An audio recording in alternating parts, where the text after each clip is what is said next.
વાવથરા જિલ્લામાં પ્રોહિબિશનની પ્રવૃત્તિઓ પર લગામ કસવા માટે પોલીસ તંત્ર એક્શન મોડમાં આવ્યું છે। થરાદ પોલીસ સ્ટેશન વિસ્તારના ખોરડા ગામની સીમમાં થરાદ ડીસા રોડ પરથી વાવથરા એલસીબી પોલીસે એક શંકાસ્પદ પિકઅપ ડાલાને અટકાવીને તપાસ કરતા તેમાંથી અનાજના કટ્ટાની આડમાં છુપાવેલો વિદેશી દારૂનો જથ્થો મળી આવ્યો છે। પોલીસે કુલ રૂપિયા 6.35 લાખથી વધુના મુદ્દામાલ સાથે એક આરોપીની અટકાયત કરી છે।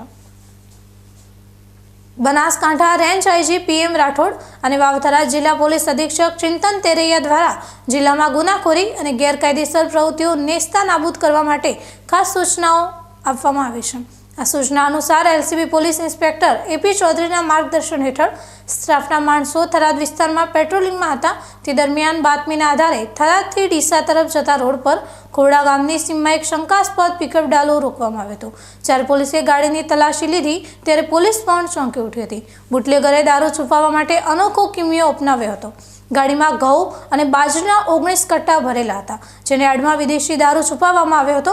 ભારતીય બનાવટનો વિદેશી દારૂ 204 બોટલો સાથે કુલ રૂપિયા 6,35,528નો મુદ્દામાલ અને ડ્રાઈવરની અટકાયત કરીને આગળની કાર્યવાહી હાથ ધરી છે।